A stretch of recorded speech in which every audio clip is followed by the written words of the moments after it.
मेवात में एक छत के नीचे कराया हिंदू मुस्लिम बेटियों का विवाह। बता दें कि हरियाणा के जिस नूंह जिले को बीते साल नौ हिंसा के चलते बदनामी का दंश झेलना पड़ा था, आज उसी नूंह जिले के पिनगवा कस्बे के प्रजापत वाटिका प्रांगण में सर्व समाज सेवा समिति पिनगवा द्वारा एक ही छत के नीचे पुजारी ने फेरे डलवाए तो मौलवी ने निकाह पढ़ाया। ये नजारा देखने लायक था। इस आयोजन से एक बार फिर साबित हो गया कि इस इलाके का आपसी भाईचारा अटूट है, जिसे कोई शरारती तत्व खराब नहीं कर सकता। कुल मिलाकर सर्व समाज सेवा समिति पिनकवा द्वारा आयोजित तीसरे सामूहिक विवाह सम्मेलन में 6 मुस्लिम बेटियां तो 4 हिंदू बेटियां कुल मिलाकर 10 जोड़े परिणीय सूत्र में बंधे हैं। उन्हें सफल दाम्पत्य जीवन की दुआएं दी गई, जिसमें हिंदू व मुस्लिम दोनों समाज के लोगों ने बढ़ चढ़ कर भाग लिया। खास बात यह है कि सर्व समाज सेवा समिति पिनगवा द्वारा ये शादियां पूरी तरह से निःशुल्क कराई जाती हैं। सबसे खास बात यह है कि जो गरीब माता पिता अपनी बेटियों को गरीबी के चलते बोझ समझते थे, अब उनकी मदद के लिए इस समय की संस्था इस जिले में तेजी से एक कदम बढ़ा रही है। उनको लोगों का भी सहयोग मिल रहा है। दानी सज्जनों की भी यहाँ कोई कमी नहीं है, जिसके चलते इन गरीब बेटियों को 152 बर्तन, गैस सिलेंडर, बेड, कूलर, पंखा और सोना चांदी के आभूषण भी और घरेलू उपयोग काम में आने वाले चीज दहेज में दी जाती हैं, वो सब दिया गया और खाने पीने का बेहतरीन इंतजाम यहाँ पर किया गया है। इस बार सर्वजातीय विवाह सम्मेलन में उस समय लोगों के चेहरे खिल उठे जब विवाह सम्मेलन में पहुंचने वाले मेहमानों का पगड़ी बांधकर व स्मृति चिन्ह देकर आयोजकों की तरफ से सम्मान किया गया। आप देख रहे हैं नूंह मेवात से लियाकत अली की रिपोर्ट। हमारे चैनल को सब्सक्राइब जरूर कर लीजिएगा और रोजाना देखते रहिएगा जिले के तमाम छोटी बड़ी खबरें। देखिए, हमारी समिति 2019 में इसका गठन हुआ था और समिति हर बार बच्चों को सम्मानित भी करती है, बच्चों को एजुकेशन के लिए बहुत सारी चीज़ें बताती है। हमारी समिति के माध्यम से हमने गाइडलाइंस दी है और कई सारे बच्चे MBBS के लिए हमने अब्रॉड में भी भेजे हैं और हम एजुकेशन के विषय में बहुत सारी बातें बताते हैं।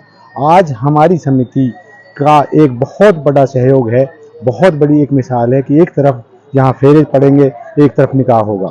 यहाँ हमारे इस समिति में आज 4 लड़की हिंदू हैं जो हमारे लोकल गांवों से आती हैं और बाकी मुसलमान लड़कियां हैं जिनकी शादी हो रही है। और हम इस दहेज प्रथा को ख़त्म करने के लिए कोशिश कर रहे हैं कि ऐसी समितियों को बढ़ावा दिया जाए, क्योंकि हमारी समिति 5100 रुपये लड़की की तरफ से और 5100 लड़के की तरफ से और उनकी उम्र 18 वर्ष लड़की की, 21 वर्ष लड़के की, ये लेकर सिर्फ ये काम का रजिस्ट्रेशन करती है। ऐसा नहीं करते कि जैसे हम सुन रहे हैं कि भाई 1.5 लाख रुपए जमा हो रहे हैं, कहीं 1,20,000 हो रहे हैं। अब उनकी जो है समस्या गले में अटकी हुई होती है कि कब आएगी डेट, सामान आएगा कि नहीं आएगा। भाई ये तो दहेज प्रथा बढ़ रही है, जिसमें बाइक आप दे रहे हैं, जिसमें आप 71,000 रुपए दे रहे हैं नगद। हम दहेज प्रथा को रोकने के लिए इस काम को बढ़ा रहे हैं।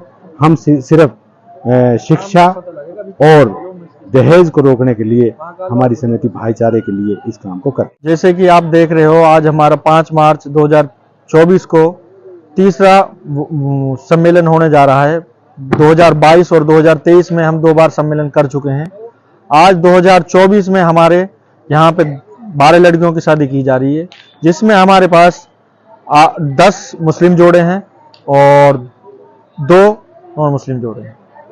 क्या उद्देश्य है इन जोड़ों को शादी कराने के लिए? हमारा तो जी उद्देश्य ये है, जो यहाँ की दहेज प्रथा चली आ रही है अपने मेवात कस्बे में, हम ज्यादातर देख रहे हैं दोनों तरफ से आपस में लूटामारी हो रही है। उधर से लड़की वाला बर्बाद, उधर से लड़के वाले बर्बाद हो रहे हैं, अपना पूरा पैसा लगा रहे हैं, बिजनेसों के लिए पैसा नहीं छोड़ के बल्कि शादियों पे ज्यादा फोकस कर रहे हैं। हम तो इस चीज में ये चाह रहे हैं कि दहेज प्रथा रोकी जाए और ऐसे सम्मेलन और ऐसे विवाहों में ज्यादातर बढ़ के अपने हिस्सा लें लोग और अपनी शादियां कराएं। आपका सम्मेलन द्वारा अब तक कितने जोड़ों की शादियां करा चुके हैं? हमारे 2022 में जी हमने 14 लड़कियों की शादी कराई थी। 2023 में हमने फिर 12 लड़कियों की शादी कराई थी और अब फिर हम 12 लड़कियों की शादी कराने जा रहे हैं। आगे चलकर क्या करोगे, क्या उम्मीदें हैं? देखो जी, हमारे आगे चल के हम तो रिक्वेस्ट करते हैं पर्सनली, आपसे भी, आपके चैनल से माध्यम से रिक्वेस्ट करना चाहते हैं पब्लिक से कि ज्यादा से ज्यादा इस सम्मेलन में आए, अपनी शादी कराएं। हमारा तो मुहिम ये चल रहा है जी, हम 5100 रुपये लड़की से लेते हैं, 5100 रुपये लड़के वाले इस तरफ से लेते हैं, बाकी हम कोई पैसे नहीं लेते, ना हमारी कोई संस्था है, ना हमारे कोई वैसे वो है। हम तो पर्सनली अपने कमेटी के मेंबर हैं, 10-12 मेंबर हैं, उसमें सहयोग करते हैं, कुछ अपने आपस में जो भी हमारे सहयोग करना चाहता है उससे हम सहयोग ले लेते हैं, बाकी हमारा ज्यादा वो नहीं है। बेटी के लिए कुछ दहेज प्रथा भी दी जाती है? हाँ, बेटी के लिए जी हम सारा घर का सामान देते हैं, जो भी एक घर में यूज का सामान होता है, लड़की को जो जरूरत की चीज होती है घर की, वो सारा सामान हम देते हैं, फर्नीचर वगैरह पूरा कंप्लीट देते हैं। सिर्फ हम बाइक और एक वॉशिंग मशीन नहीं देते, और सारा सामान हम देते हैं जो जरूरत की घर में चीज होती है। जोड़े हैं और 6 मुस्लिम जोड़े हैं जी। बात करते हैं कि हमारे जो ज़रूरत का सामान है वो हम दे रहे हैं, लेकिन बाल विवाह का मतलब जैसे उम्र के हिसाब से लड़की की उम्र हम डॉक्यूमेंट्स में अपने जो है 18 साल पूरी होनी चाहिए और लड़के की उम्र 22 साल होनी चाहिए। डॉक्यूमेंट्स में हम पूरा जो है कानून का ख्याल करते हुए अपने काम को। पहले तो मैं मित्र अपने पत्रकार साथियों का धन्यवाद और स्वागत करता हूँ, जिन्होंने यहाँ करके दिए गए प्रोग्राम का स्वागत बनाया। दूसरा, मैं सब समाज समिति के सारे भी जितने भी अपने 4-5 क्या कहना है इनके सबको धन्यवाद देता हूँ। उनने बड़ी मेहनत और लगन के साथ जो ये काम किया है। 10 लड़कियों की शादी है, 6 मुस्लिम है, 4 हिंदू है। सबसे पहले तो भाईचारे की मिसाल है ये। हमारे मेवात में भाईचारे की मिसाल सदा से चली आ रही है, हिंदू हो मुस्लिम हो, हमारा कोई ऐसी बात नहीं। दूसरी बात है कि दहेज पे लगाम लगने वाली बात है। गरीब आदमी अपने यहाँ शादी कर दे बच्चों को, दहेज का काम खत्म। और मैं तो सबसे कहता हूँ आगे चल के ऐसे ही योगदान करते रहे, बहुत अच्छा रहेगा इसका। जयराम जी, ऐसे विवाह सम्मेलन होते हैं मेवात में, तो क्या इनसे कोई जिस तरह से आज यहाँ हुआ है, 4 लड़कियाँ हिंदू 6 लड़की मुस्लिम की हैं, किस तरह से समाज में प्यार बढ़ता है? इससे बड़ा प्यार बढ़ता है। सबसे पहले तो हमारे पहले ही प्यार बहुत है और इस कंडीशन में बहुत प्यार बढ़ता है। जहाँ हिंदू मुस्लिम एक साथ बैठ के खाना खा रहे हैं, एक साथ बैठे हैं, इधर निकाह होगा, इधर फेरे पड़ेंगे, ऐसी बढ़ती क्या मिसाल हो सकती है? कुछ चुनिंदा लोग हैं जो खराब करते हैं, अदरवाइज मेवात का सब भाईचारा पूरे देश में नहीं है। तमाम मेवात वासियों को क्या संदेश है सर? मैं तब मेवात वासियों को संदेश देता हूँ, आगे चल के ऐसे योगदान काम में आगे चल के बढ़ चढ़ के काम लें। ये बहुत अच्छा नीति का काम है, सबके लिए फायदा है। किसी गरीब की बेटी